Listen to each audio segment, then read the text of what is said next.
Right. Well, I'm just, it was just big time. Okay, I'm a king. It's kind of like baseball, you know, who's ever in their division in the playoffs, your team.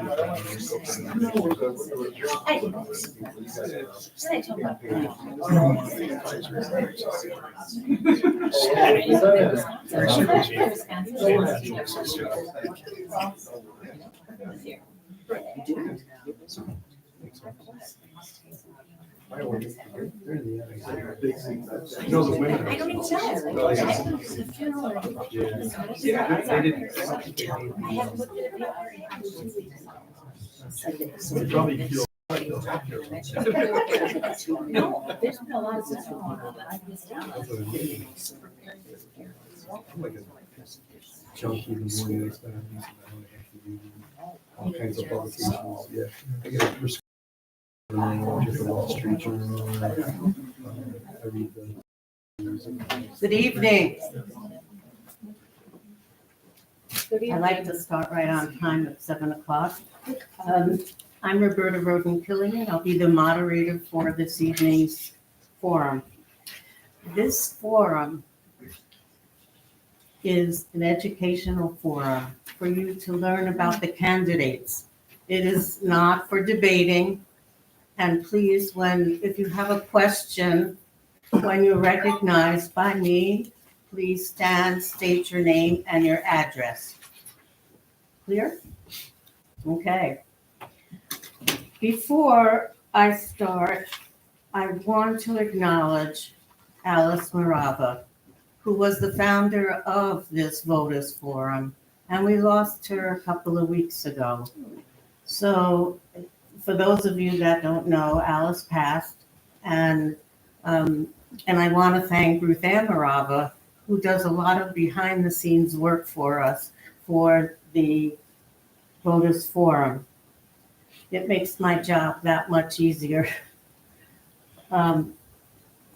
So that being said, I want to thank Mary Umans, the president of the Williams Bay Women's Civic League, for leading us and keeping us on track and building membership so that we could meet our mission to improve the quality of life in Williams Bay for youth and families. So now I would also like to tell you, which we didn't know, but we have another candidate who's not sitting up here, who is running for the circuit court. So I am going to introduce her, and after I explain the guidelines to the audience, I will have her be our first speaker, even though it's not that way on the agenda because of her position. And I know she has an opponent, and she can tell you about that, Mr. Nalbus. But for some reason, we did not invite these candidates. It was an oversight. We so apologize, but we're grateful that you're here. So that said, I will read the explanation of how this is going to run today.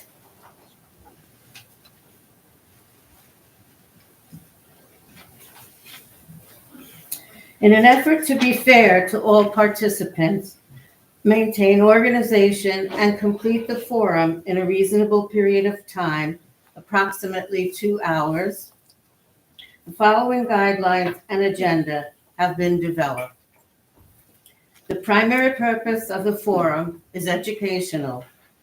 The voters will have an opportunity to become aware of the issues and the candidates' background and views. The forum is not a debate. The forum is not a debate. The forum is not a debate. I used to be able to say that 3 times. But, the general guidelines. Masking is not required. That's optional for you, but you may be enforced if CDC guidelines change. All who wish to speak must be recognized by the moderator. Candidates will keep their opening comments, introduction to a maximum of 4 minutes. A timer will be present to inform you when your 4 minutes have expired. Our timer this evening is Susie Pagel, and she's sitting right next to Mary Umans. So they're up front here so I can see when the time change comes about. All audience participants must identify themselves when recognized by the moderator. In addition to answering questions directed to him or her, a candidate may also respond to another candidate's remarks after being recognized by the moderator. The audience is asked to refrain from general commentary and ask specific questions to the candidates that directly relate to the position they are seeking. Questions and answers should be kept brief to allow as many questions and answers as possible during the slotted time. Each candidate will be given a maximum of 4 minutes for appropriate remarks and introduction. After all the candidates for that particular position have given their 4-minute introduction, 20 minutes of audience participation, questions and answers will follow. When all candidates' presentations have been made, followed by each 20-minute question and answer period, questions may be directed by the audience to any candidate. Presumably, this will permit additional questions if any 20-minute period expired before all questions were asked. If any group does not use the allotted time, leftover time will not pass to another group. So, those are the general guidelines, and I'd like to begin by inviting Esty Schultz to come up. You stand in front. You can stand in front, who's running for Circuit Court Judge in Branch 1, and she does have a candidate that she's running against. So, and it's Mr. No, Peter Navis. Peter Davis. I wasn't sure. Okay, good. Would you like a microphone? There's a- Sure, if you think it would be easier. See how loud this is. Okay. First of all, thank you to the Williams Bay Women's Civic League for hosting this forum. I think it's really important. You see signs all around the county, but you never get a face with a name. So that's why I wanted to come tonight, not knowing if I would be able to speak. But again, I really thank you for this opportunity. A little bit about me. I am a lifetime member of this community. I grew up in Lyons Township. I'm a Badger High School graduate, University of Wisconsin undergrad, and law school graduate as well. So locally educated, came back to serve my community. Started off as a prosecutor, prosecuting violent crimes. Those are drug and gun offenses in Milwaukee County. I brought that experience down here to Walworth County, where I prosecuted general crimes. And I also prosecuted sensitive crimes, meaning juvenile sexual assaults as well. I really enjoyed that work, but my really heart and soul was in child welfare. And by the time I was a prosecutor for 5 years, I was also expecting my third child. So doing a lot of jury trials was a lot of work.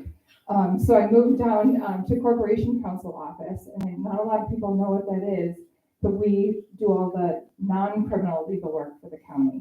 And that includes litigation in child welfare cases, the mental health commitments, where somebody's mentally ill and dangerous to themselves or others, and also the guardianship cases, in addition giving general legal advice to all the county departments. One of the biggest projects I've been working on is in the sheriff's office. We're doing an entirely new 911 radio communications project that'll serve the entire community. And we're using part of the American Rescue Plan Act dollars to fund that project. So again, not putting all that pressure on you as taxpayers. I am running for Circuit Court Judge because I enjoy being in the courtroom. I enjoy doing what's right for the community. And I do have the more litigation and appellate experience than my opponent. I do have an opponent. His name is Peter Navis. We've been attorneys for about the same amount of time. But again, I have that jury trial experience that's really important in Walworth County because our judges have a heavy criminal caseload.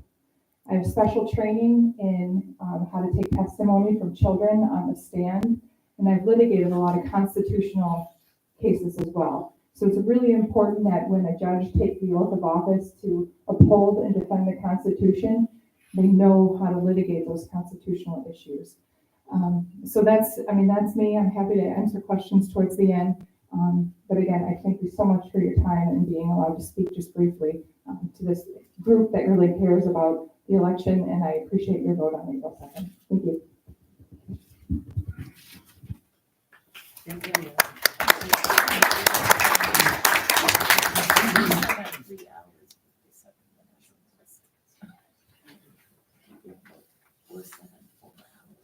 Okay.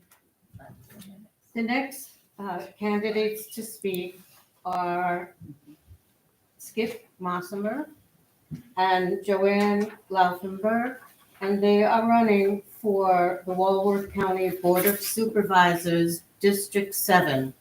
So I'll invite Skip, and if you would like to use the microphone. Yep. Welcome.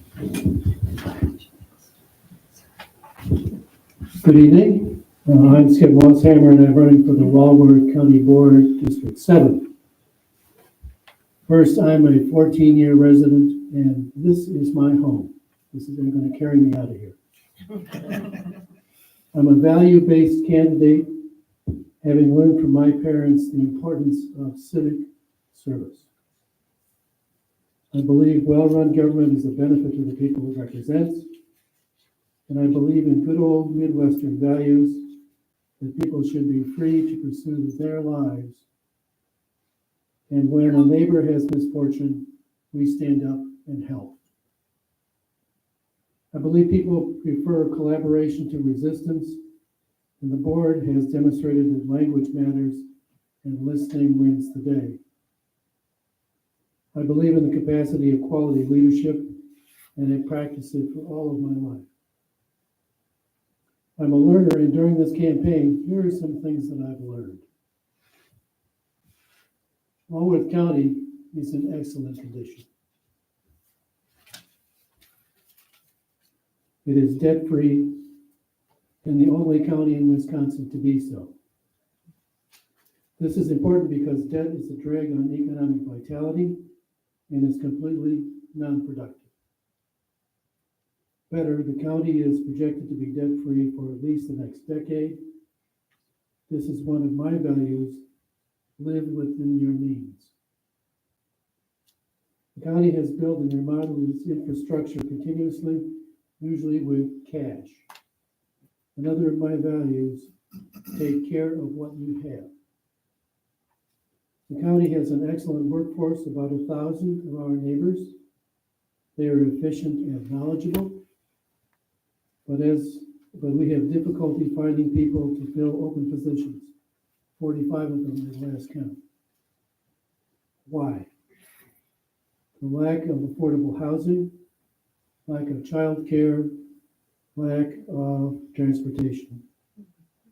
Having too few affordable housing options is one of the more serious problems we face, and one of the more difficult to solve.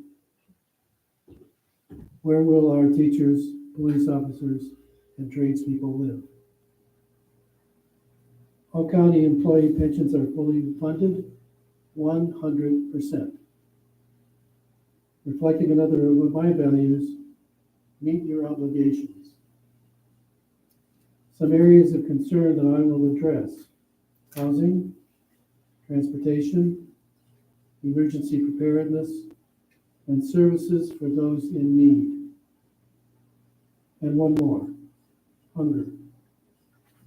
We see hunger in many places in the world, and we have hunger in Walworth County. I will do everything I can to reduce hunger here, especially among children. So here are my values. Civic service is my responsibility. We all need freedom to live our own lives. We must stand up for people who need help. It is necessary to work with others to solve problems. Live within your means. Take care of what you have, and lead. To learn more about my candidacy, go to skipmosshammer.com. There you can read about my decades of board leadership, university teaching, and negotiation skills. If your values are like mine, vote for me on August 2nd. Thank you.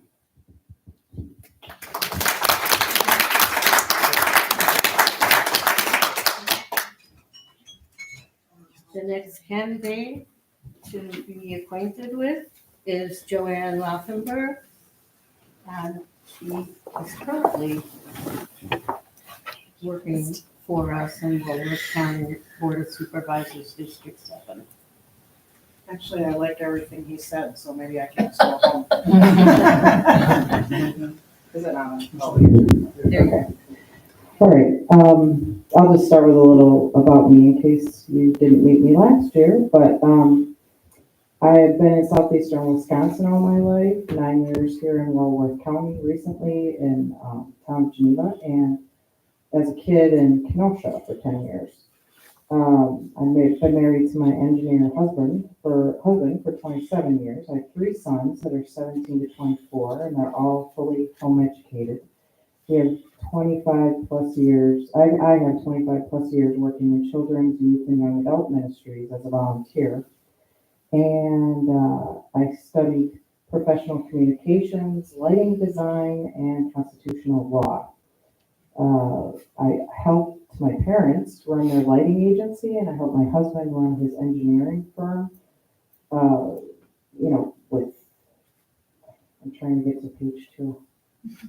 It's not working. So I guess I have to do the rest from memory. But so I helped with payroll and unemployment insurance and health insurance and being profitable and all that. The thing that got me into politics was I was at a homeschool convention, and a guy named Michael Ferris talked to me about, talked to all of us repeatedly about something called Convention of States. And that is an effort to restrain the federal government's, put fiscal restraints on the federal government, power and jurisdiction limits on them, and term limits for federal officials and members of Congress. So I worked all around Wisconsin as a volunteer and in Madison to help get that passed. We worked for like 7 years on that. And also, that's when I was studying a bunch of constitutional law during that. I don't want to take too long. Nevertheless, so when I heard about a quarantine guard ordinance that was being proposed at the county level during 2020, where they could remove people from their homes and burn their clothing and furniture and hire as many quarantine guards as necessary to remove people from their home, or to find them and make them comply. A lot of us were not too excited about it, showed up. They didn't pass it at the main board meeting, but it did pass out of committee. But this was a sort of a main issue for me. It wasn't narrowly tailored, and it wasn't, they didn't have valid, I can't think of the term, but the compelling interest, right? So it was suspicious how much compelling interest there actually was. Nevertheless, so also because I have a son and a nephew who were pretty severely injured by vaccinations, I have a concern about having those be coerced or required for employment and that kind of thing. And then I did a lot of research on the masking and found out the adverse health situation with that. So I'm working on getting that passed. And if you want, that would be about maybe the only thing different between you and I is I have a bug in my bonnet about that. So I'm going to keep working towards getting that done. But otherwise, it seems like either one of us would be great. Thank you. Have a good one.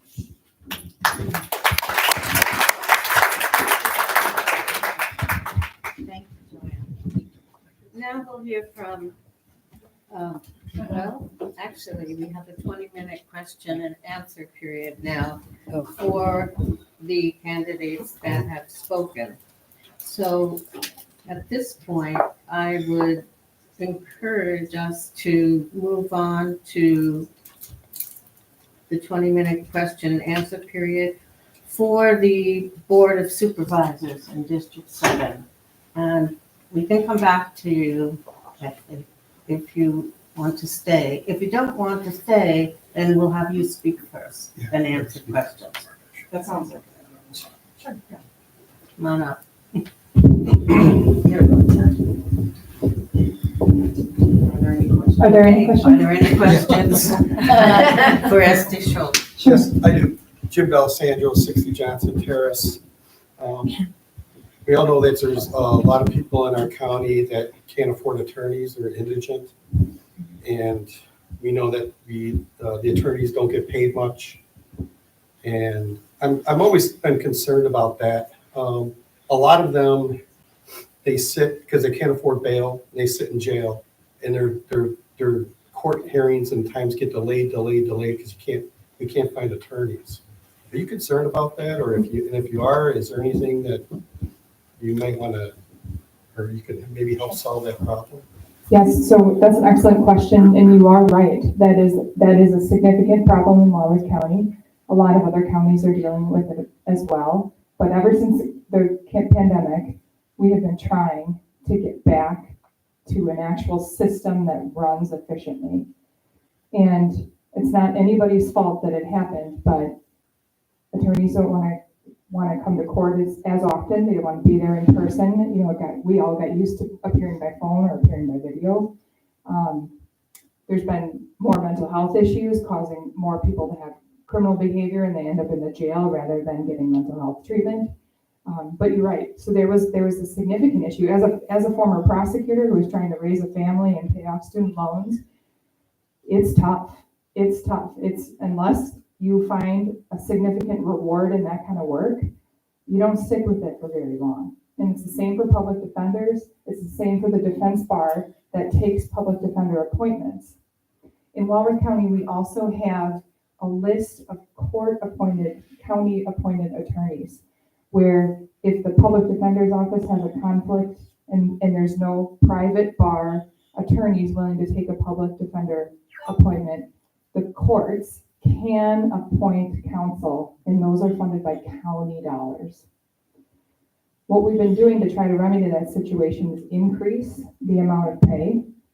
I spoke actually at the county board meeting when the county board was considering a resolution to be forwarded to the legislature to consider raising the annual salary for assistant district attorneys, so prosecutors, and public defenders. So I'm supportive of both sides of that system because you need all of those pieces of the system to work together. Because we don't need people sitting in the jail when they can do well in the community with some supervision. That's wasted money. That's wasted time that they can't be out working to support their family. And then two, the amount of time that people are sitting on bond waiting for their cases to be resolved, it is an issue because you're more likely to get a bail jumping charge when you're out on bond for 2-3 years. Ideally, we could resolve these cases quicker, but there's been a lot of jury trials demanded. Just in 2023, sorry, I'm going on, but in 2023, A gentle reminder, 2 minutes. well, we had double the amount of jury trials, on average double the amount of jury trials that other judges or other counties with 4 judges have. So we do have an issue that I'm hoping to work on, just like I've been trying to work on with raising their salaries, getting more attorneys here, and making this Walworth County a really good place to practice law, because without attorneys, the system doesn't work. I hope that. Kind of answers it. I mean, Thank you. Yep. We have just 1 minute left, but I'll extend that. If there are any other questions for this candidate. I happen to have another one. Why not? I didn't expect you to be here. So I know about a decade ago, we invested a lot of time and money in drug courts. And obviously nationwide, we know that a lot of those drug courts, they're very difficult to maintain. What's your position on that? Do you think there's a value to having them? What's going on with them now? And so let's just talk a little about your position on that. Sure. So Walworth County kind of still has a drug court. The last I heard, there was 2 participants, and they were going to be graduating soon. And then after that, the program was going to end. Okay, my understanding is that without the district attorney's support of the treatment court, we're not eligible for TAD funding, so grant funding to fund the program. Our OWI treatment court is strong. That we have lots of individuals participating in that program, and it's very successful. I am in favor of treatment courts. I think they're successful. I think every penny spent towards oversight and rehabilitation leads to less recidivism. In 2017, I was part of the founding members of the family treatment court. So kids in child welfare, when their parents have substance use issues, they can be in our family treatment court program where they get that same oversight, the accountability, more time with the judge. And that has reduced the amount of time that kids are in out-of-home care, or the amount of time that they're waiting for a permanent decision about where they're going to live, whether they're going to be adopted by their foster family, be adopted by a relative, or have a guardianship go through with a relative. It reduced that amount of time by 6 months. And so 6 months, for you and I, it goes by in the blink of an eye. But 6 months in the life of a child is incredibly important. So I am a strong advocate of treatment courts, and I went to law school with the district attorney who's in office now. I can't make any promises, but I will do what I can to try to get the drug court program back on its feet, because I think it's important, and I think it's also good investment in community safety. Thank you. Thank you so much.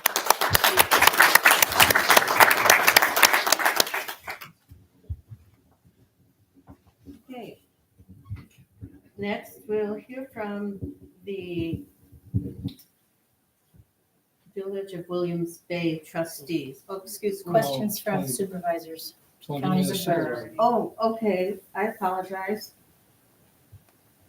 Does anybody have questions for the county supervisor candidates? Hello. Ruth Ann? Sam Marava, 180 Circle Parkway. I'm okay, I have a loud voice. Joanne, you've gotten your feet wet now. Tell us what you feel you've accomplished in your last few years in office and what you're most proud of. I worked on a lot of things. I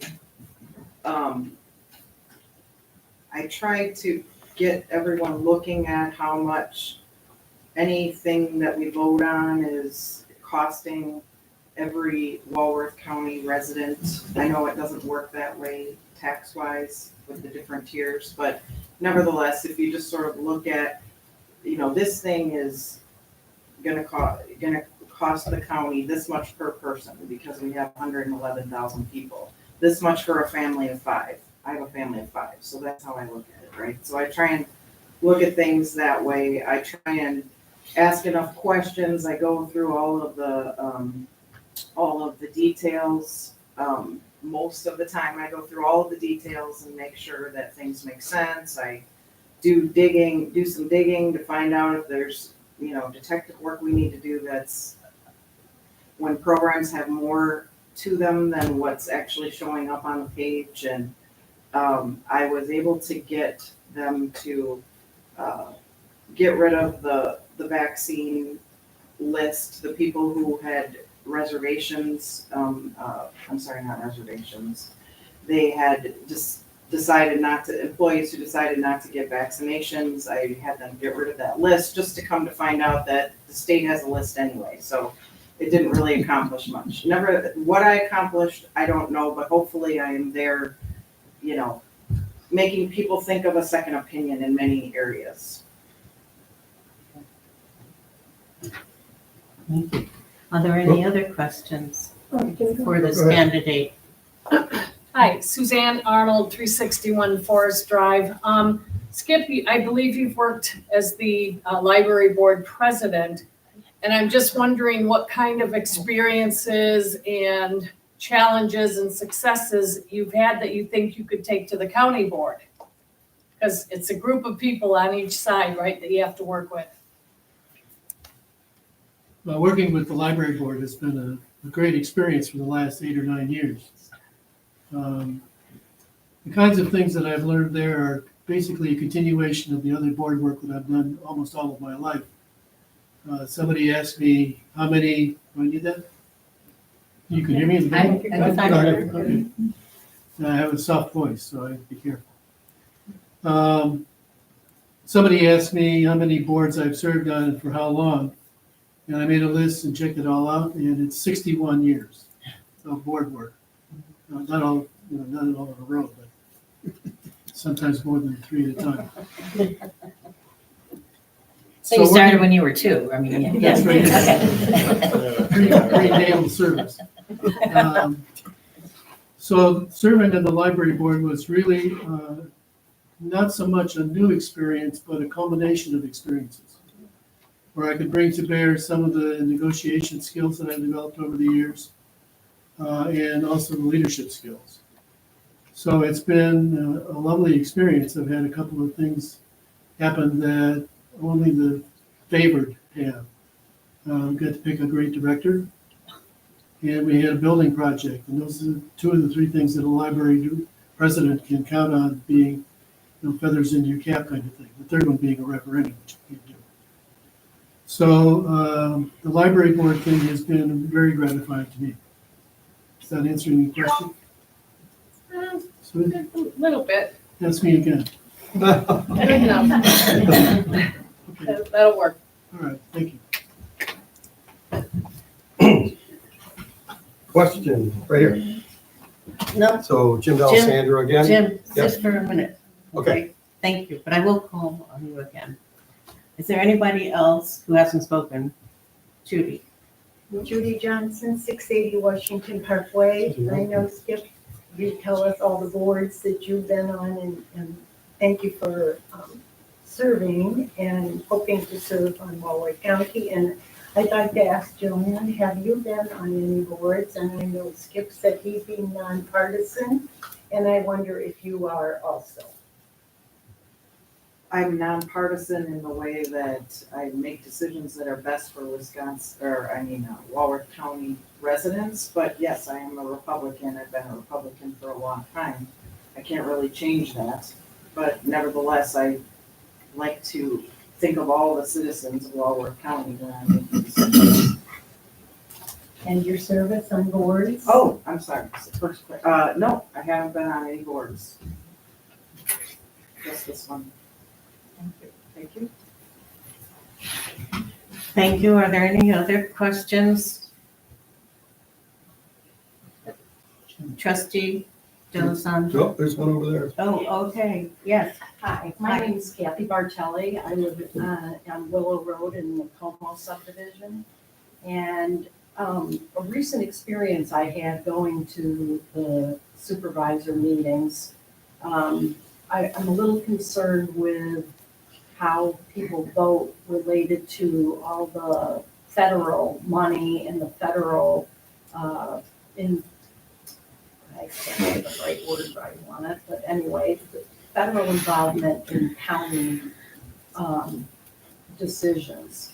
I had one supervisor say to me one time about an issue that came to the board that they made the decision because they were gonna take the federal money, because if they didn't, somebody else would.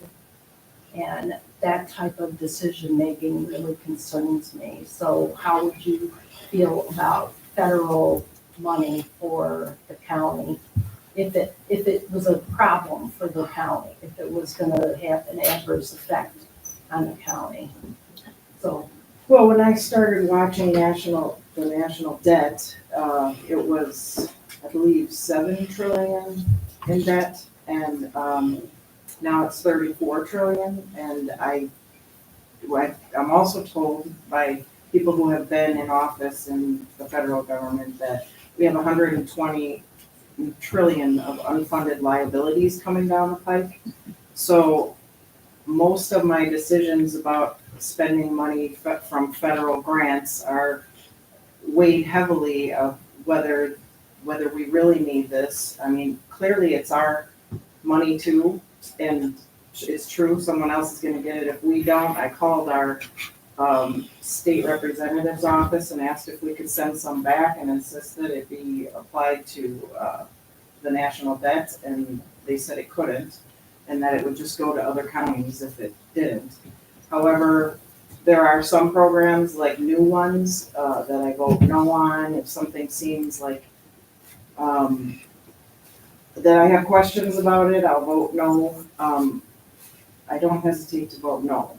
But I do vote yes on some things that seem very important and core programs that are what we should be doing. Hope that's helpful. You're asking me the same question? Yeah, sure, go ahead. Want the microphone? Thanks. If a resolution comes to the board and it doesn't look like it's going to serve the people of the county, it doesn't matter whether there's money attached to it. The money is nice, the money is available, we use it, but it's not going to be the final arbiter of whether the thing passes or not, in my view. Does that make sense? Yep. Okay. Are there any other questions for these candidates? Trustee D'Alessandro, did you wish to? Okay. I'm used to being last and everything, so. But, yeah, so question for both of you. So in the last, I would say 8 to 10 years, all the communities in the county here, we've been stressed with our emergency medical services, fire services. I know many, many years ago, we had a former Brettel, who was running the county, and he tried and attempted to. I think I believe the county should be showing leadership on this. There's been a lack of leadership. I think you've been trying, and I'd like to hear some more about it from both of you. But I know that here in Williams Bay, we've done a really good job, in my opinion, of partnering with Fontana. However, I really think in the future, the next 5-10 years, we really need something more regional in the county. And I believe that it should be the county that should be providing us the forums and the leadership to do it. And I'd like to have your opinion on whether you agree or disagree on both of it. Sure. I agree. As far as I know, and I have to dig more into it, there are 15 separate EMS locations in the county. And there is some movement afoot to integrate them in some significant way. I'm not sure where that's going to go. I know it's going to be a bit of a slog because there are people who just don't want to do it. And they have to be convinced and cudgeled along. So my guess is that if I'm on the board, then I would vote yes for something like that. And then work and see how much we can get done. So we do have a committee meeting, maybe you know this, that's dealing with how do we want to do this, if we want to do it, what would it entail, what do the departments think. I've put out feelers to the public, asking them if they think their response times are inadequate. I've asked if there are any, I've talked to a few, can't remember which ones now because this came up a while ago, people who were running fire and EMS and they were not interested in merging around me, but not for the entire county. I was just focused on my area for the moment. And I wasn't getting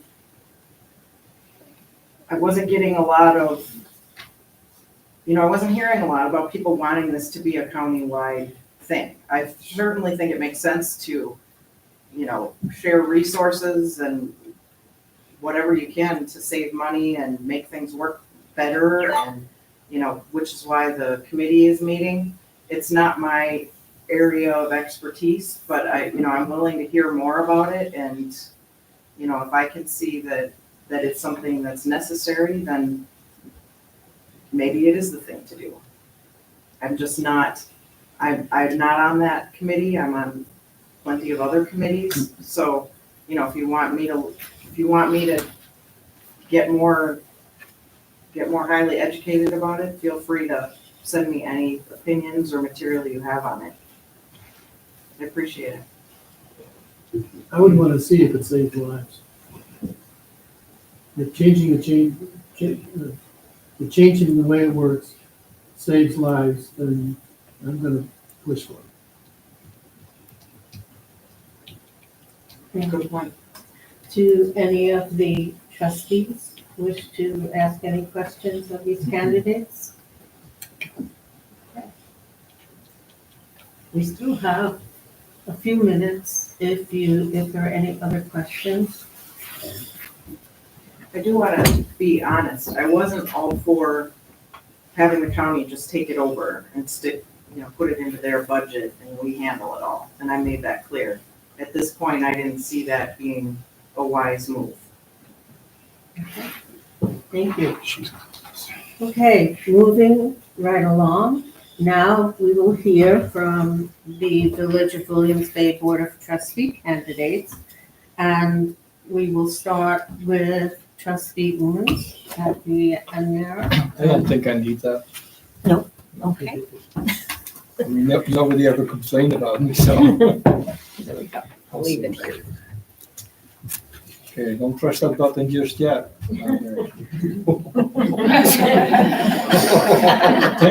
Thank you, Women's Civic League, for hosting this event, and thank you, all of you, for being here. It's been 4 years since you first elected me to the village board. For these 4 years, I have served and currently serve as chair of the Water and Sewer Committee. I also serve on Finance and Personnel, Parks and Lakefront, Zoning Board of Appeals committees, and I represent Williams Bay on the Board of Directors of the Geneva Lake Environmental Agency. Tonight, I want to update you on the progress we have made during those 4 years on our water and sewer infrastructure. The first thing we did was build a capital improvement phase 1 program, one for water and one for sewer. When that capital improvement plan was in place, we were able to update the 1992 impact fee rates for water, increasing them from $700 to $3,150. This will help us pay for future projects such as a new water tower.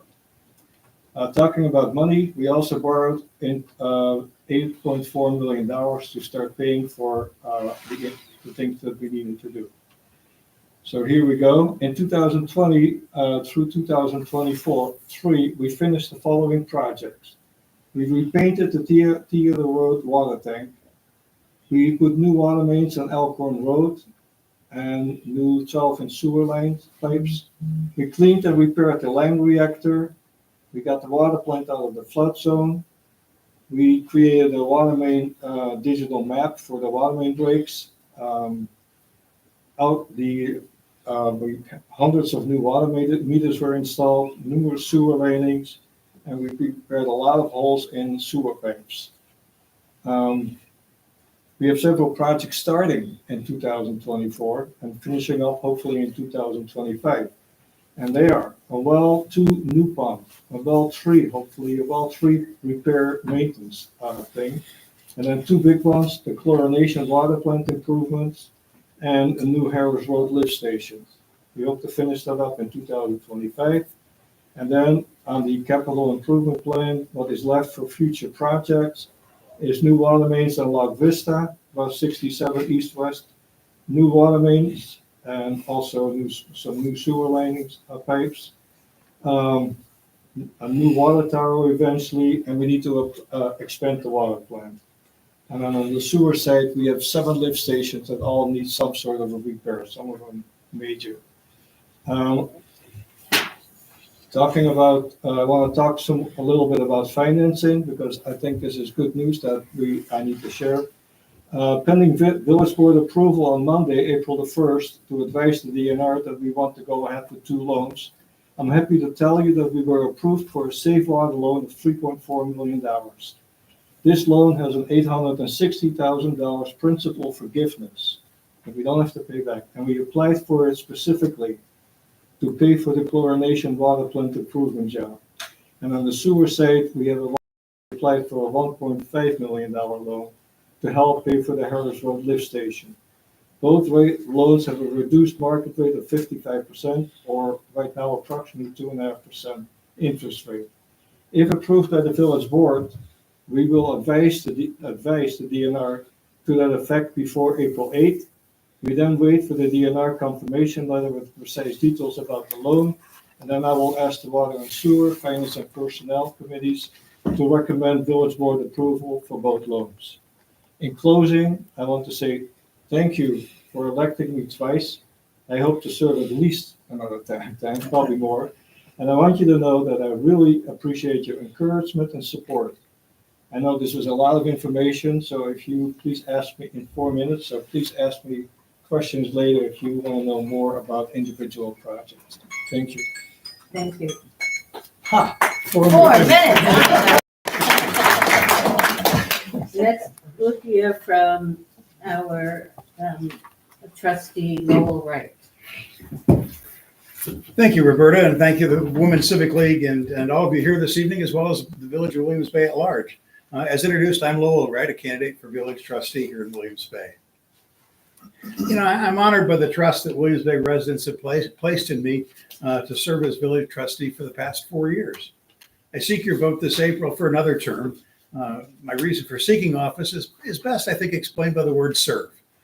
You know, I view my role as one who helps the village government make decisions that best serve our community.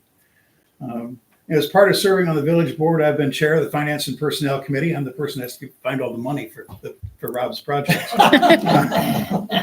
And also serve on the Parks and Lakefront Committee, the Building, Zoning, and Ordinances Committee, and I'm also a member of the Williams Bay Plan Commission. Some personal information about myself. I'm married to Ruth, my wife of 43 years. We have 4 children and 8 grandchildren scattered all over the country and sometimes other countries as well. It's hard to keep track of where they are. Our family has owned property here in the Bay for nearly 80 years. Ruth and I have lived here seasonally for over 40 years and full-time for the past 9 years.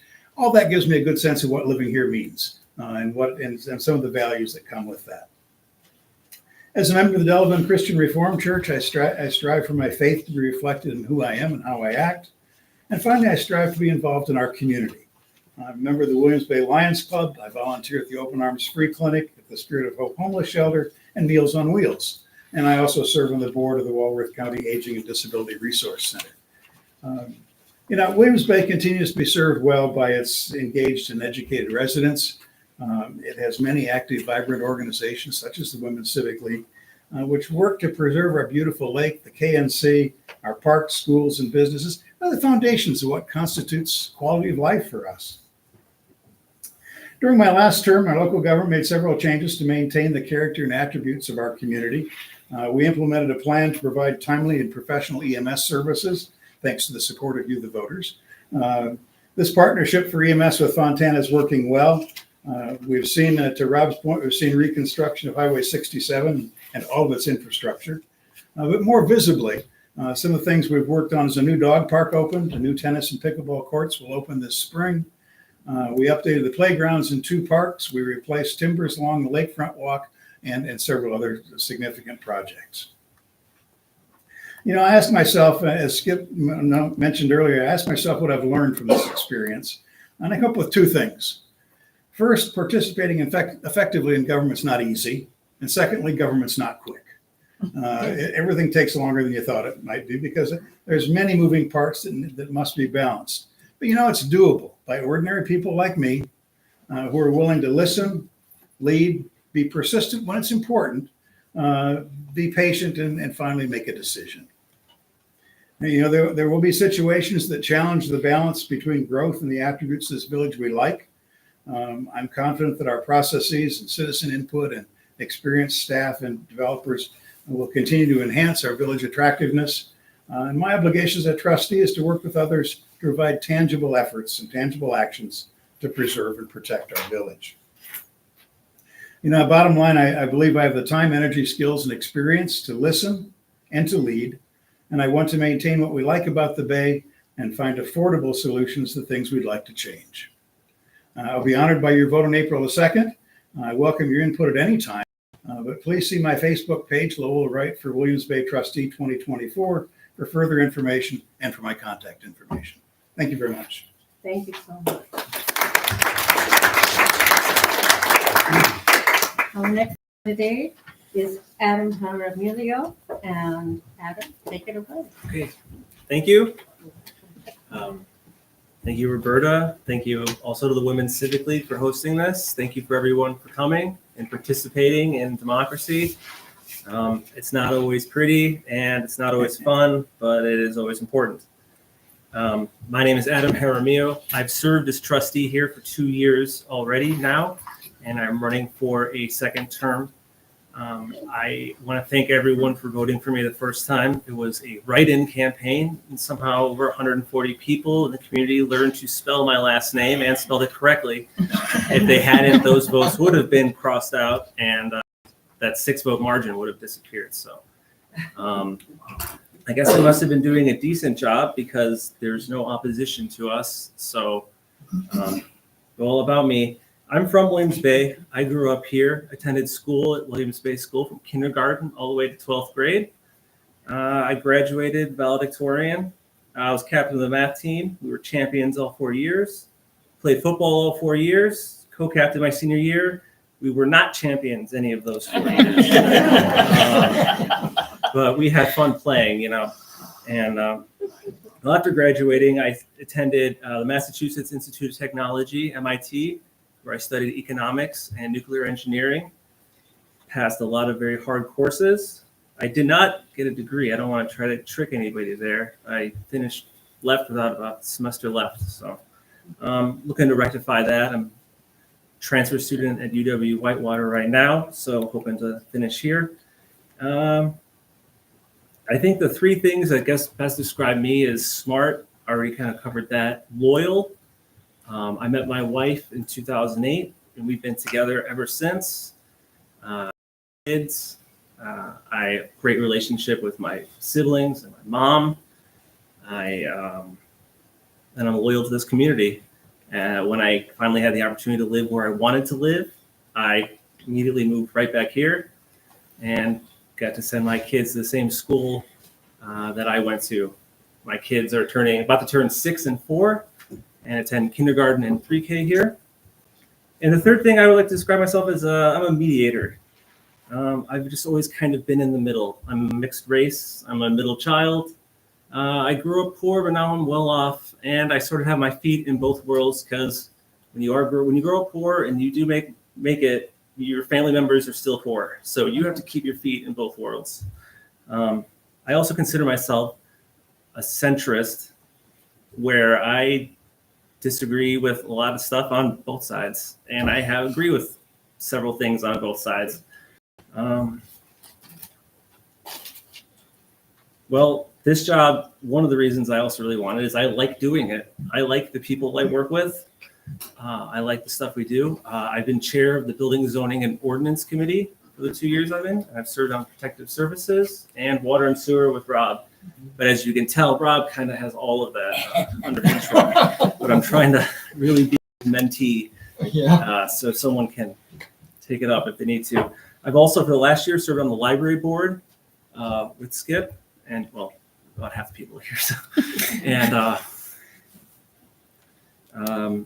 And as part of the community, I'm also an active member of the Lions Club. I shucked my first corn 3 years ago when I first joined, and this last corn and broad I shucked over 1,000 ears. I was counting, so I was one of the champs. I plan on living here for at least 20 years. I want my kids to finish school here, and I want this community to grow with them and just be good. I didn't join to make big changes. I joined to stop bad things from happening. Basically, I kind of jumped into politics as defense. 2020 was a weird election. And I guess I'm just kind of the guy that stands up and just says what he's thinking, and that sometimes the emperor is not wearing clothes. And I want to just be the person that is asking the question with a certain perspective for everyone. So thank you. Did I go over? I'm sorry about that. All right. I had a little extra time because I gave time at the beginning, so I have that discretion. Okay. But what I like to do is be fair about it, so if you go over, then the next one will go over. Okay. I've learned a lot on the job, and I want to continue learning and doing what I can for this community. So thank you. Thank you so much. Okay, so now we have questions and answers from our trustees that are seeking re-election. And each candidate, This is a 20-minute question and answer period. So let's begin. Are there any questions for any of the candidates? Susie? Susie Pagel, 91 Potawatomi. Do we have a timeline for the repair of the Southwood Creek Bridge down by the lake? The, you want me to answer? Go ahead. The, public, to save money, Public Works is gonna build the bridge. They have all the materials. The work will start on April 1st, and it's supposed to last a week. And the bridge is supposed to be ready right at that time. But I know they haven't started it yet, but they will soon, hopefully. We'll have a ribbon cutting. Yeah. We could have. Not only will the bridge be replaced, but we'll be dredging the creek. Yeah. Underneath. That's why the bridge has to come out so we can dredge the creek. And the new bridge will look similar to the one that is there now, that was built by Sparky Lundberg, except because of the insurance requirements, it will have like metal wiring in between because the gaps are too big in between. Which is good because my kids have almost gone off of it before. Yeah. As kids will, or kids are wont to do. Are there any other questions for the candidates? Can I stay here? Kimberly? Okay. I could stand up if that's important, but obviously there's a lot of really exciting things happening in Williams Bay with the development of the Women's Leadership Center, the change in ownership and of George Williams. These are really exciting things. And what is your vision for the people who live here year round? What is your vision for the access that we might have to some of those really incredible experiences inside of our 2x2 town? Well, I'll take a first crack at that, Emily. Good question. Since I serve on the Plan Commission, I have twice the opportunities to hear about some of these projects. And, I think that's, access is one of the subjects that's often asked about those projects. And encouragingly, the potential buyer of the George Williams College property has committed, at least so far, to dedicating the former golf course land to conservancy land. And one of the things we're working with them on is what does that mean? Does that mean trails? Does that mean restrooms? Does that mean parking? That needs to go with all those things to make it accessible. But that project has a long ways to go, and many meetings and many hearings to go yet, and many opportunities for public input. So I'd encourage the public to participate in those meetings. But certainly maintaining public access along the lakefront is absolutely vital, and we'll continue to work on that. Cool. Some of this new stuff, a lot of it is concentrated. They got Yerkes, you have the Women's Leadership Center, you have the George Williams campus, all of those right there on Constance. I know one thing that we just did with the negotiation is we did hold on to that easement for a pedestrian path on Constance. And that is also signifying that we're not gonna, I know Trustee D'Alessandro is passionate about this, we're not gonna let them try to turn that into a private road in the future. We wanna leave that open to the public, have lake access, bike path, maybe even possible with that easement. So we're planning on keeping that open for the public. Well, I've said it before, I'm saying it again, these are exciting times for Williams Bay. I mean, personally, I cannot believe it that we are such a small community and we got so much going on. It is just spectacular. So besides the Women's Leadership Center and the preserve that they might go in there if that goes forward, we also have we expect that the developer will come to the Planning Commission meeting pretty soon for the development of Geneva Street and of 50. And so there's a whole bunch of stuff going on, and besides all the new houses being built. And so, but I think basically I've been thinking about that, as long as we can keep our identity and not change the inner village and what we're all about, and as long as those developments are on the outskirts, is what most municipalities actually try to strive for. As long as they're on the outskirts, then I think we need Bill White, they need new kids in the school. I need, quite frankly, I need the impact fees for the water rates. I couldn't resist not to say that. And so that I view that as a good thing. If it's slow growth and control.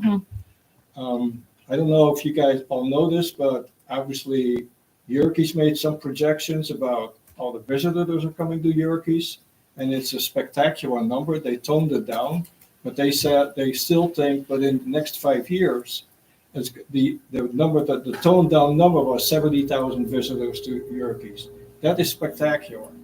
And what happens is it's a normal thing that then will happen is when there's money to be made, companies are going to come to the village and going to say, now I want to put a microbrewery somewhere. I want to do this because they can make money, because they see there's a lot of people that need to stay somewhere, eat somewhere, all that kind of stuff. So this is what I call exciting times.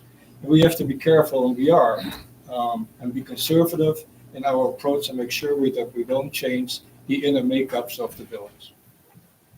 Thank you. Thank you. Are there any other questions for the trustees? Yes, go. I think Clarksville 556 woman. I don't know who would answer this, but I've gone to so many of the meetings and they talk about the buildings in either the Women's Center or Yerkes, et cetera. And they talk about these big trucks that are gonna be coming down, bringing all the supplies, the cement, et cetera. And I worry about our roads.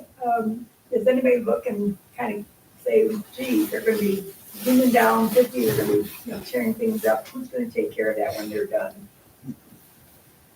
Well, let me take a first part of that, and certainly Adam could and Rob can add to it. But it's one of the questions we ask the developers is what their construction plans are and the construction traffic and timing and weight and those kinds of things as in order to protect the roads. And the Constance Boulevard is probably going to need to be redone anyway, but certainly we don't want it damaged any more than it needs to be by heavy construction work.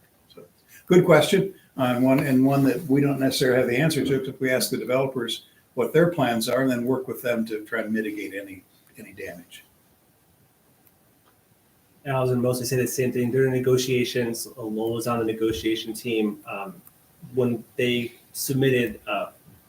These are the anticipated costs to the village, whether it's more police service, fire protection, road damage. So it was brought up in negotiations. I know that, and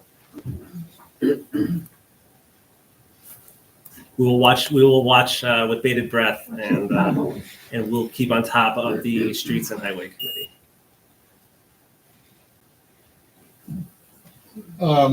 We kind of know that, like Lowell said, Constance Boulevard is not in good shape to begin with.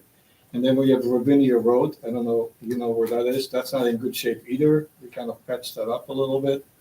With all that heavy construction, but I've contacted the preserve as part of the negotiation that started for repairs to be made with that. They will participate in that hopefully, because we will have to do some sizable repairs. Also, all those roads need to be made wider. And so there's a lot of stuff that needs to happen before that preserve gets all agreed to. So the construction company have an obligation more or less to take care of that too? Maybe. Well, I would say if you don't ask for it, if you don't put it on the list, then maybe they don't bring it up.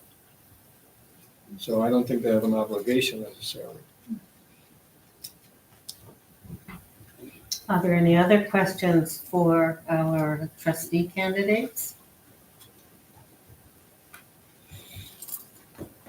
Susie?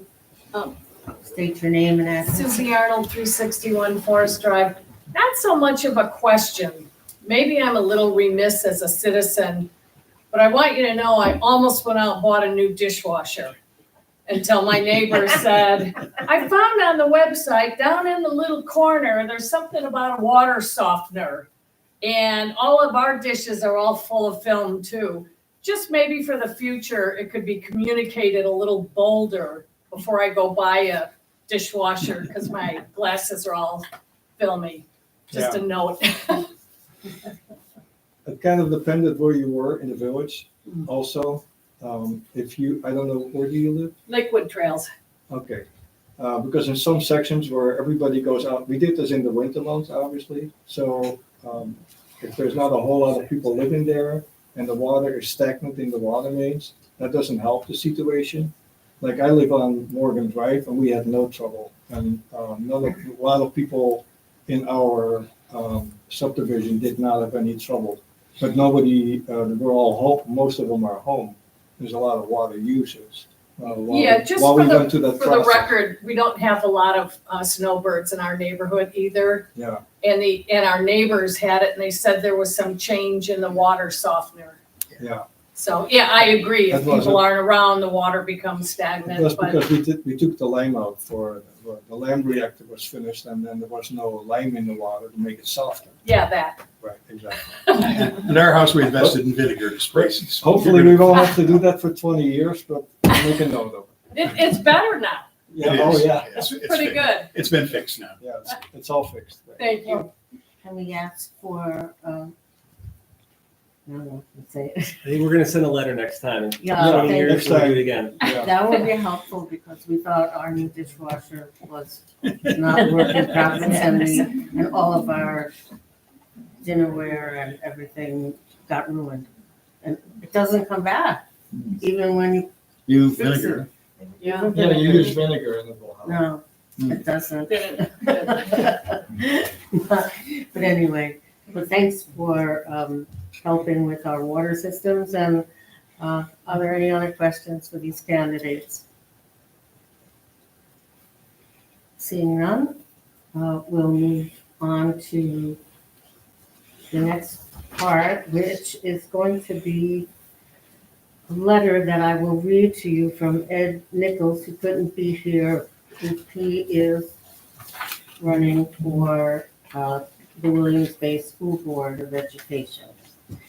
My name is Ed Nichols, and I'm running for the Williams Bay School Board on Tuesday, April 2nd. I regret that I cannot be here in person.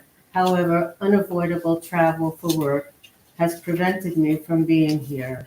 I want to thank the Williams Bay Women's Civic League for hosting the Voters Forum this evening and for providing me the opportunity to participate. 3 years ago, I stood before you virtually as we were in the throes of the COVID pandemic and asked for your vote to allow me to serve on the Williams Bay School District Board of Education. My commitment then, and remains now, to represent the citizens of the village of Williams Bay regarding the decisions and operation of our school district. I also commit to ensure our school district is working towards the goals of its strategic plan, ensuring a positive learning climate and school culture to promote continuous student growth and achievement in the Williams Bay school community, developing a systematic process to attract, train, and retain high-quality staff. 3, managing facilities and resources in a responsible, efficient, and effective manner, and fostering community partnerships to benefit the overall development of the school community. This year, the school district is asking for your help, and I am as well. As a member of the board responsible to all of you, I can tell you that the district has done an incredible job of managing its facilities and resources in a responsible, efficient, effective, and fiscally responsible manner. However, the state funding formula for our school, all of our schools in Wisconsin, is not sufficient. As a result, the district is going to referendum asking for a 3-year non-binding commitment by our community, asking no more than absolutely necessary to ensure the school district can continue to ensure a positive learning climate, ensure a school culture promoting continuous student growth and achievement, maintain the class sizes we have come to appreciate as a strength of our school, and attract, train, and retain the quality staff that we all want for our children. I am honored that you have entrusted me to represent you and the interests of the village on the Williams Bay School District's Board of Education, and I ask for your support in continuing to represent you on the board by voting for me on Tuesday, April 2nd. Go ahead. Someone wants. Thank you.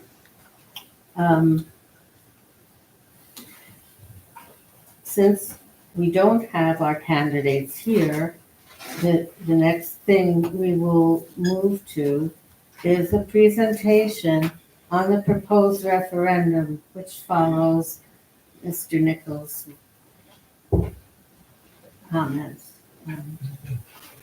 Dr. White. Dr. Bill White, Superintendent of the School District. Before we start, I would like to say thank you to the Civic League for having us tonight. I'd also like to say thank you to all the organizations that allowed us to present for them. We presented to the Civic League at their meeting, Historical Society, Lioness, Lions, Fire Department, we've done all the towns and village town meetings. And again, hats off to the Williams Bay School Committee for just being really receptive to the information we're providing and we'll provide tonight. Having been in other communities and seen what's happened in other school districts, it hasn't always been so pleasant. And here, everybody is really looking to gather information and be informed and be really supportive and kind to us, and we really appreciate that. So thank you. Again, I'm Bill White, and with me is Jennifer Frederick, I'm the business manager of the school district. Go ahead. Sure. So on April 2nd, we're asking the Williams Bay School District community, which is 5 municipalities. It's the village of Williams Bay, town of Delavan, town of Lynn, town of Geneva, and town of Walworth. We're asking you to support allowing the district to exceed our state imposed revenue limit by 1.25 million, 1.5 million, and 1.75 million over the next 3 years. As Mr. Nichols said, who's not here, that this is a 3-year Band-Aid. It will fall off after those 3 years. The key takeaways here are that this will not increase taxes, so the school district portion of the tax bill. We do still project the mill rate will drop even with a successful referendum. The main reason of this is we're seeing growth in the community, so more taxpayers coming on board to pay the levy, but also we're asking for the same levy amount that we've received in the last 4 years. So this 1.25 to 1.75 million is not additional spending, it's not additional dollars to the district. How the funding formula is created from the state is they tell us how much we can levy from taxpayers each and every year, and we levy that maximum amount every year. That funding formula is based off of how many school-age children live in the district and that attend a public school, regardless if they attend Williams Bay schools or not. We've seen about 200 less school-age children living in our community over the last 4 years. That's filtering through the funding formula along with the per pupil dollar amount set by the state also being frozen for the last 2 years and failing to keep up with inflation. So those 2 items of the funding formula require that we drop our levy next year by that one, it's actually 5 million. So we're just asking taxpayers to keep us funded at the same level that we have been, not for additional money, but to just not let that drop occur. As such, the mill rate will still drop. Like I said, we're just asking taxpayers to give up some of that tax relief. They'll still see about a $50 per 100,000 of home value savings by 3, even with a successful referendum. Again, Skip talked about living within your means. Certainly the district has tried to live within its means during a period of really high inflation, as we've all experienced as individuals and businesses. We've also seen a really competitive job market, and we've seen increases for for the cost of an employee or that person. The district has reduced its about 9 certified teachers since 2021. We're already planning about $250,000 in reductions. So we are reducing some staffing to correlate to that decline in enrollment. But again, what they dropped in about $1.5 million from what the state's allowing us to tax, just can't sustain that. So ultimately why the referendum is there. What happens if the referendum doesn't pass? Again, we're going to reduce our budget by another $1.25 million. So it'll be a total of $1.5 million in reductions for next year's budget. or we'll be dipping into fund balance and trying to figure out how to make those ends meet during the next year. The biggest part of the budget, what it's going to do if it doesn't pass, one, it's protecting those class sizes and keeping that really personalized learning instruction for kids and maintaining that really safe environment, giving kids access to a high quality curriculum, giving our kids access to lots of different coursework. We want our kids in Williams Bay to get access to any course they could at a bigger high school. And they pretty much do have access to all those learning opportunities. They also have tremendous access to co-curricular programs and things to just help them be a well-rounded student. Also, the second part of the referendum is really to protect our staff, track and retain, as Mr. Nichols mentioned in his letter. We are the lowest paying K-12 district in the Walworth County. We start a new teacher off at $42,000 when the livable wage for a single person in Wisconsin is $53,000. We have undercompensated our employees the last few years in comparison to inflation. 2 years ago, it was 4.8. We gave a 4% raise. Last year, inflation was 8%. We gave a 4% raise. So we are lagging behind. So we are seeing losing some teachers. This community, as we talked about the really rich things that are coming, has been built on a lot of different things. The community and the school district has been a big part of that. We've seen teachers come and stay in this community for years and be a part of just helping the community grow, the kids grow, knowing the families. And you can name those people, many of you know them, like Darla Thiel and Deb Saplanda and Toby Spots and those kinds of people. We're not seeing that anymore. Our average experience for teachers has dropped from 14 years to 9 years in about a 4-year period. And we're going to see another big drop as we're seeing a really tremendous group of people retire this year. We have to really do something with our budget and maintain this budget around $10 million in order to do the great things we do for kids. So I said within that 4 minutes. I just want to note we're not alone. You'll probably see referendum signs both in Lake Geneva and Village of Walworth right now too, but we're joining 69 other school districts across the state. That's just in February and April, and about almost 200 over the last 2 years. This is not a Williams Bay issue. It's not a Lake Geneva area issue, even though we're hit harder because of high property value. But it really is a funding formula issue that we've been told should be solved at the local level. We have met with our local legislators like Tyler August and Steve Nass. They feel like school districts are what they control. The state level has tried to give money back more to the taxpayers. They expect school districts to go to the taxpayer and ask for that funding because they will expect the local taxpayer to make that decision. And hence why schools are going to referendums and referendums. Thank you. Are there any questions for Dr. White and his manager, Mr. Killian? Jim Killian, 91 Potawatomi, Williams Bay. Dr. White, if it would be helpful maybe if you could share with us a little bit about the root cause of the 200 student enrollment decline, which is not just here, it's widespread, but maybe you could help us out understand that. Yeah. Root cause one, I think this on a national scale, you're seeing less people have less children. People are waiting later in life to have children. So you see declining birth rates and those things nationally. In Williams, reflected that around the Lake Geneva area, we've seen some of the greatest enrollment drops in percentage-wise across the state. Certainly in Williams Bay and as a school district, housing prices have greatly escalated. So it is very, very difficult to buy a home in this area for a young professional, particularly a fireman, a policeman, a school district employee. So that's just the nature of it. As we've seen beautiful growth in our community, we see the great things that are happening.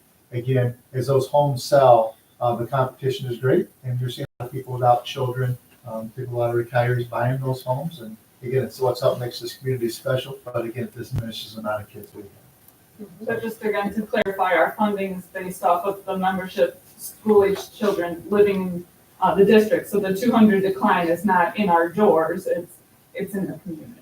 Some people speculate that part of your enrollment is that kids are going to other school districts. Whether they go to live in Williams Bay and go to another district, we still count those kids. I also be really clear, we do bring in a lot more kids through the open enrollment process than we lose.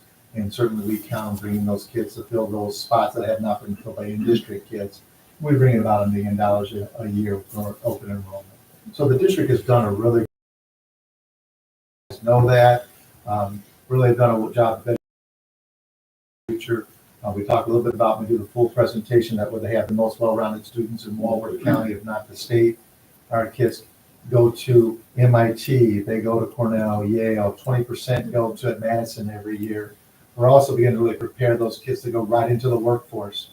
We're seeing kids now do apprenticeships in industry. They're working in construction, they're working in HVAC. So we're seeing our kids really get out there and get those gateway credits and be really able to go into the trades and make a contribution quickly as well. Thank you. Appreciate it. Did you have one? I did, I may have missed it. What percentage of the total budget is this 1.25 to 175? So we've used $1 levy and it'll be dropping 1.5, so. What percentage, I don't know. But our local taxes make about, what, 7% of our budget? 72% of our budget is from local taxes. Is this a state of Wisconsin or other states having similar issues? You know, each state is funded differently and how schools are supported by their states are different. But I think you see funding issues for school districts across the country. Wisconsin is very unique in the sense that referendums is a very prevalent piece of it. And how our state legislature has chosen to fund schools is much different than some of the other states that we see. It's for like you see in Illinois, their taxes are just, and their schools really aren't struggling as much to go to referendum, those kinds of things. But we don't want that. We don't want that. Again, we live within our means. We try to be very fiscally responsible. We've been making cuts. That's why we're trying to stay right on that 10 million. We recognize that this is a burden on our taxpayer to maintain those taxes. That's why we try to keep it from going up. We're in this together. The school district is part of the community. It belongs to you. And, you know, we serve the community through lots of different things, through the fitness center, holding meetings. People access the school for lots of different things that aren't just students. So we're a part of the community. The microphone. Were you able to hear? Okay, that's good. We belong to you. So, are there any questions for Dr. White and Mrs. Manager? Roberta, if I can, I'd just like to add to Bill's comments about, Dr. White's comments about being part of the community.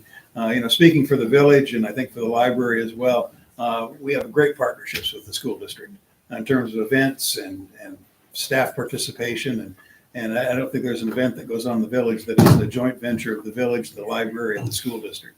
So we appreciate that. Are there any other questions? This is just kind of a general question because I'm always in this area. But is enrollment down, like from 20 to 24? Our enrollment is down for that in-district formula. We're down in district formula, like Jennifer said, about 180 to 200 kids that used to be in our district as far as the full-time FTE. Because our general enrollment, we're down about 80 kids total when it comes between the open enrollment and leaving. So our enrollment's staying the same, but that funding formula is what's causing that drop. Resident of Williams Bay, school-age children that live in public school, that number has dropped, but our overall enrollment has dropped a lot less. That makes sense? Are there any other questions for Dr. White? Thank you. Thank you very much.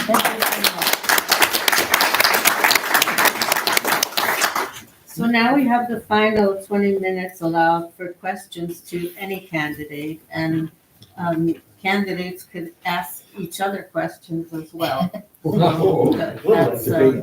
That's the, I guess I'm kind of following off of what Dr. White was saying and talking to our village trustees. We don't have affordable housing here to bring these young families in. How are we going to do? How can we stop being so elite and exclusive that we can't afford to bring in young families in here? It's a good question, Ruth Ann. I think, one, it's not something the village can wave a magic wand and fix. We don't build houses, we don't finance houses. But what we did, for example, we just redid our comprehensive plan. We have to do it every 10 years. And a major portion of the comprehensive plan was some recommendations for at least laying the groundwork for what could be more affordable housing, smaller lots, smaller setbacks, still with architectural standards, but an opportunity for a developer to come in and say, I'd like to build one of those, that would meet our the guidelines of our comprehensive plan, but could be more affordable. But other than that, I'm not sure how. Can we make it more attractive to these developers that will bring in affordable housing? How do we make it more attractive? I'll tell you, one thing we're actually starting to not do that. We're doing the opposite. We're trying to make it attractive for people to, we were talking about the George Williams campus and this conservative land golf course. We changed that in the comprehensive plan that he's talking about, the master plan. We updated that to mixed use, some medium density, some single use, and now there's already talks. Now this developer's interested in turning that into a preserve that won't ever have development, ever have houses or families on it, and will probably get a good tax break. And now we're talking about opening up the master plan and rezoning that and changing it back to something else. We had 6 units that could have been 6 apartments that we voted to make all short-term rentals. I voted no. I was the only one that voted no for that. I just think that we're taking the problem seriously, and it would be nice. We have another development going in by Willow Bay that we're talking about, and at the last meeting, all of a sudden we started throwing up, are we gonna have sidewalks there or not? Now that is gonna potentially slow and scare the developers away for another year or two. So from my observation as the guy that says what I see, no, I think this board is working in the opposite direction of getting housing here. We're working to block it. Not me, but the board as a whole. Has anyone attended? Go ahead. Okay. Has anyone from the board attended the county meetings that have been put together with the CETA to try and help attract developers, help municipalities make some developer-friendly rules and regulations? Is any of that going on, or? I've attended those meetings, and again, I think the county as a whole struggles with how to create housing that is conducive for young professionals. I'm not going to say low-income housing, but for young professionals. And this county is really struggling with that. There are lots of ideas out there, but nobody's really hit it yet. So I guess to some extent, building off of Ruth's question, what's the county's plan to continue to try to develop affordable housing for young professionals? So we do have policemen, firemen, teachers living in our county. Because we're having a hard time recruiting teachers when they're traveling from Dane, Waukesha County, and they're passing hundreds of districts. So there are a number of things that the county is working on. One is having these meetings with developers, with municipalities, with any interested parties who are wanting this to occur. They're having, brainstorming sessions. We hired someone to help connect developers with properties that might be helpful and help make this happen. They're trying to massage the process where maybe the other board members can help me because I don't have all of the details down. But we got ideas about how difficult it is for developers to actually find information regarding what the requirements are in the various municipalities because they're all so different, and it ends up taking a lot of time just searching on the websites for that information. So it would be nice if municipalities would just make it very simple, easy to understand. I can't even remember. Do you guys have anything else to add to that? They're trying to, they came up with cottage housing plans where the homes would be closer together, but yet sharing sort of some shared space so that it doesn't look as dense as, really small lots with bigger homes on it. It's a thing. We have a guy who was wanting to create a, like a church small house situation where, you know, those tiny homes, so that young people can start owning something right away as opposed to renting. He's looking for who wants to help with this. He's been making a bunch of headway with citizens around the county. I should say, it's working on it. I don't think anyone wants us to use their tax funds to go and present free housing, but yet we're trying to make it easy for developers to create this housing. So hopefully we're getting somewhere. Feel free to attend these meetings, contact Waseda, and if you have any information that would help, you know, people find each other and work together, we would love that. Yeah, I want to say thanks. Supervisor did invite me to the one in September, so I didn't go. I should have. I'm not going to miss another It's one. hard to be at every. I'm not going to miss another one. Thank you.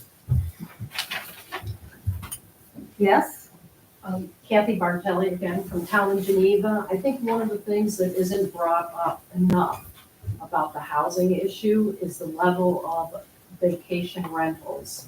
Because the Town of Geneva, for example, we are becoming inundated, and it's also pushed up our housing values way past what they should be. And you want to talk about the fact that that causes less long-term rentals. Everybody wants to make all this money. I'm personally surrounded by 5 vacation rentals where I am. And I've heard that many times. And it seems like there's not a path to change how this is done in our communities. I've talked to the legislature, and what they've told me is that can't do anything about what's done in the home, which I find, considering there's ordinances for everything else under the sun, why we can't stop the level of increase of vacation rentals in our communities. Because actually that probably hurts the schools probably more than anything in the last few years. I would like to see, I'm BZO. Oh, you want to do first? I'm Building, Zoning, and Ordinance Chair. We did adjust our ordinance about short-term rentals, but the real problem here is that our hands are tied by state law. The state legislature passed what's called right to rent, and well, long story short, the way that you want us to try to regulate them, we can't, and that's the answer. Airbnb or Cerverbo, the short-term rental companies, they lobbied some money into this, and it passed. It was during budget reconciliation, so it was sort of like it just got in, and that's it. So you have to talk to your legislature about that. Well, maybe all the municipalities should start lobbying for this to get changed, because it's hurting the municipalities. Oh, you don't work in government. Yeah, we talked to the legislature. We talked to the legislature. Dr. White talked about how we talked. They don't. Yeah. Anyway, sorry, Rob. Go ahead.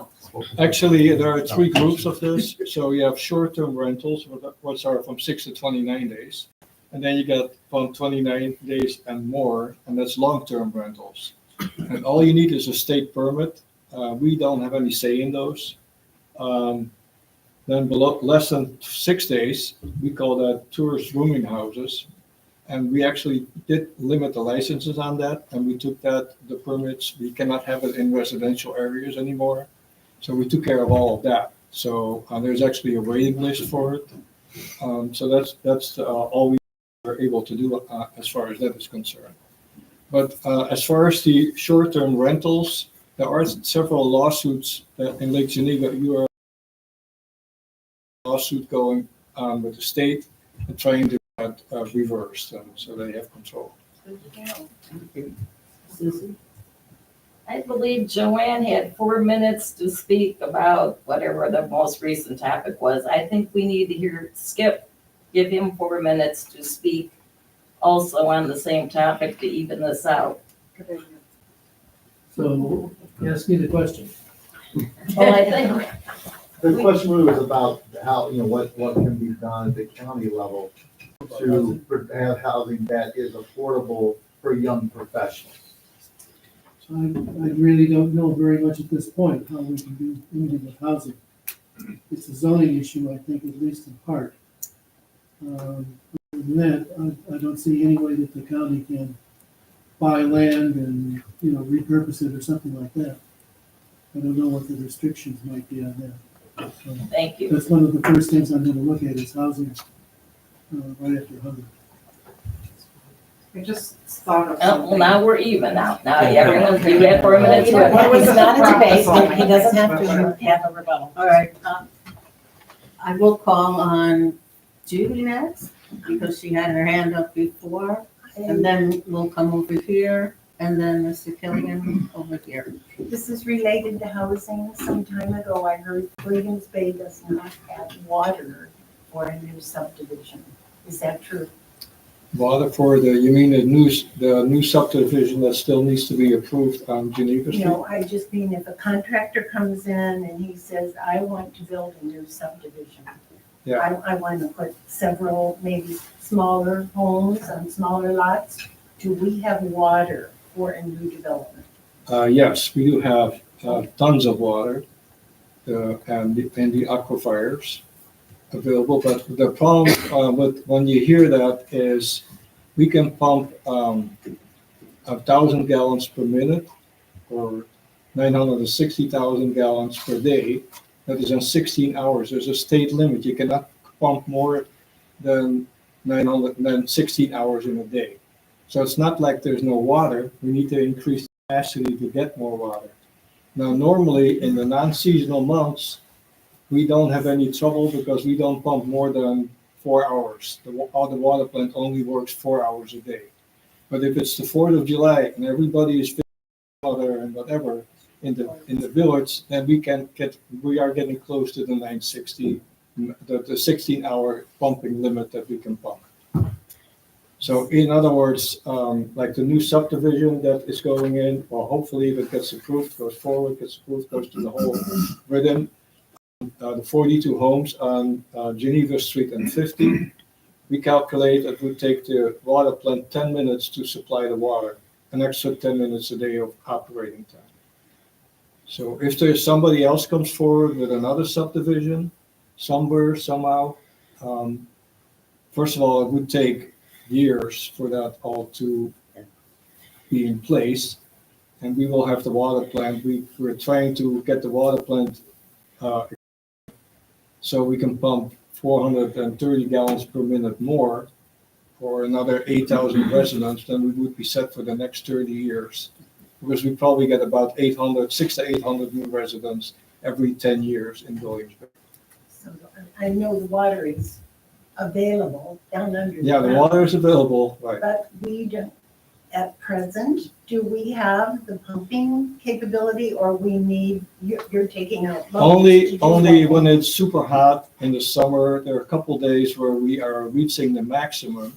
So we're not short on water, but the problem is if let's say there would be a massive fire on the 4th of July, then we would have a massive amount of need for water, and there are 8,000 people here in the village, then those days we would be strained to keep up with it. That's why we're doing that. So there's no problem as far as water is concerned. So I know there's a lot of talk about that, saying developers are saying we don't want to come to Williams Bay, we don't want to build affordable houses, we don't want to do this because you don't have the water. We have plenty of water on the ground. It's the capacity that needs to increase. Thank you. Thank you. Okay, yes. I'm Dennis Karbowski from 5531 Amos Road in Elkhorn. I'm also County Board Supervisor representing District 8, which is City of Delavan, Town of Delavan, and the Village of Sugar Creek. I've just been allowed to be on a working task force for housing, and we're looking beyond 24. And I welcome any of you to once we get our first meeting, we can kind of tell you people what we're going to do and when we're going to meet. We do not have that date yet. We're waiting to elect one more individual or and get them on. Sheila also is on that task force with us. It's all new to us. We've been working pretty hard trying to get affordable housing, but I will tell you, I was opposed to one of the propositions that was presented to us last year. They wanted to buy a house in Sharon and they wanted to buy a place in Elkhorn. And it was going to cost $1.4 million. We had $1 million set aside for it. I questioned that. Can you all hear me okay? Yeah. I hope, okay. I questioned the additional money, but the first question I asked was, are they ready to move in? And they said, there's already people living in these houses. And I said, oh, that's good. I said, the next question I asked was, are you gonna replace those people? And they said, no, we're just gonna lower their rent. And I said, no, we don't need to become, we don't need to enable more people to be on our welfare system. So that I'm truly opposed to. I want affordable housing. We need affordable housing. At this present time, the average down payment on a home is $98,000. I don't know if you guys know that or not. So we are gonna work on it. We've got some pretty bright people that are on this committee. So I think our first meeting is gonna be sometime in April, but I don't know that for sure. And we'll get back to you as soon as we do, and would like as much input as possible, because it's all of us that are really suffering for not having it. Thank you for your time. Thank you. Mr. Gillian? Killian, 91 Potawatomi, Williams Bay. In my opinion, the village has a perfect location already in existence for affordable housing. It's the former elementary school site. It is zoned for residential. They're all small lots. The biggest challenge is getting the current property owner to get off their hands. And you got the extra added challenge of demolishing the school. I mean, those are added costs to whatever number of houses you can put there. But that is our best opportunity in this village. So Jim, can I speak? The owner of the elementary school has given notice that he's gonna start with Dave. But he hasn't been here yet. So we're waiting and we're hoping that something will come out of it. Thank you. Susie? Susie Arnold, 361 Forest. The other side of that is obviously affordable housing is critical, and having workers to support this community at all levels is critical. The component or the facilitator of these things is transportation. And this has always been a problem. I grew up in Lake Geneva. If you don't drive, you can't get to work in most cases. And for a lot of people, so if we look at that, we're like, okay, let's add more people without public transportation of some sort, adding more cars. So now we need more roads and we're adding to this. So the transportation is kind of, I think you'd call that the linchpin of this growth, to have some sort of public transportation, and not just for, workers and people who, may not want a Tesla or can't get a Tesla, but for a lot of people who might prefer to take public transportation in a lot of instances instead of taking their car out. So I don't know if, we're thinking along that way, but that's, I guess, the question. Okay, thank you. Are you thinking along that way? Is that your question? Anybody thinking about public transportation in the county, Okay, in the village? we have it now. Yes. So we've been doing a lot of work on that. We purchased a lot of cars. We have hired drivers. The Walco County Rideshare Program is really pretty good. It has some things that are challenging about it when I have a developmentally delayed son, so there are some things that make it a little bit difficult. I brought that up, but nevertheless, he's been taking those van rides to get to Conference Point from town of Geneva, the north side of Lake Como. And we found that we have to schedule them a couple weeks in advance, and you have to set up your rides each month. You can't just say, okay, I need a ride every day.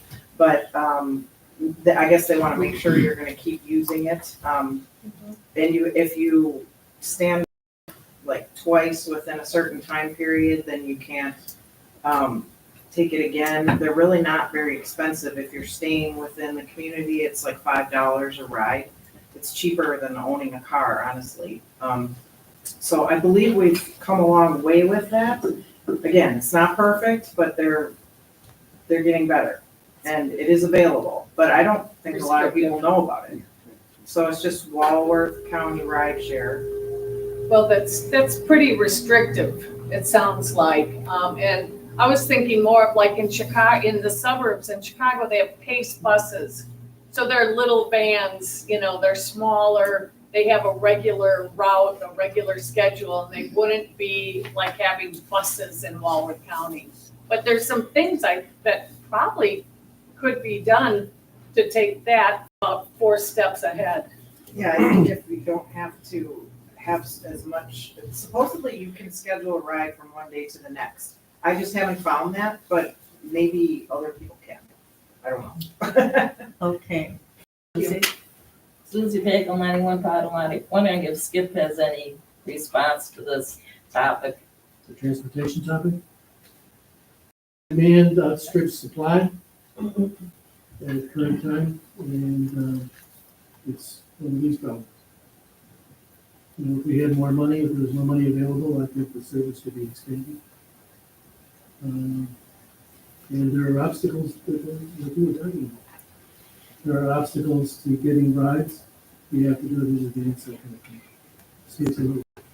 And to answer Susie's question a little bit more, the geography of Walworth County makes it hard too, because of these big spaces between towns. And if you go from one town to another, the costs go up. So it's not amenable to a PACE bus. Agreed. However, if we're gonna be putting in, Excuse me. If this is going to be a question, that's fine, but this is not to be a debate or to be, I think it sounds like you're ready to run for office now. And, no, I do have a question, and I think Okay. Can I ask the question? You may ask the question. The original question is, if we're adding houses, affordable housing, whatever, is in the plan to create the roadways to support that? Because that becomes a transportation issue. That's really the question. Not, just, are we thinking about that? Because you can't have growth here without supporting it. So I guess that's yes, a question. very much it is. Every potential development has to come forward with a plan for streets, highways, sidewalks, pathways, whatever the case may be, to accommodate the new development. So absolutely, it's part of the plan. Thank you. Okay. Are there any other questions? If not, I would say that we can adjourn without a motion. Just make that decision. Who's got that? Yeah. Thank you, everybody. Yeah, For wait. coming. Before, Thank you to Civic League. Thank you to all the candidates. And it's just wonderful to be able to have these discussions. So have some coffee with some of your electeds. Call them up, invite them to meet with you if you have these, questions relating some kind of response, or you just want to be in the loop. That's why we elect them. We elect them so that they're accessible, that we can either come to meetings, schedule meetings, and do that part. That alone is such a wonderful part of citizenship, especially here in this area where we live. So thank you all for coming. Thank you, Mary. Thank you, Civic League. Well, wait, thank Ruth Ann Marava for helping organize this, and Roberta, thank you very much for your large part.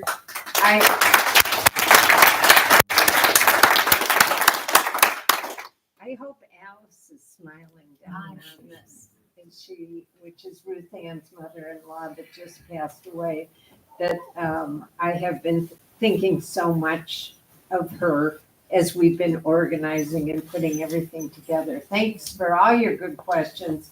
All the people that serve here, it's way more time, I realize, than meets the eye, but it's a huge service to the community. And thank you guys for coming with your good questions. And thank you, Susie, for timing. Yes, and very not least, but we want to thank the library ladies and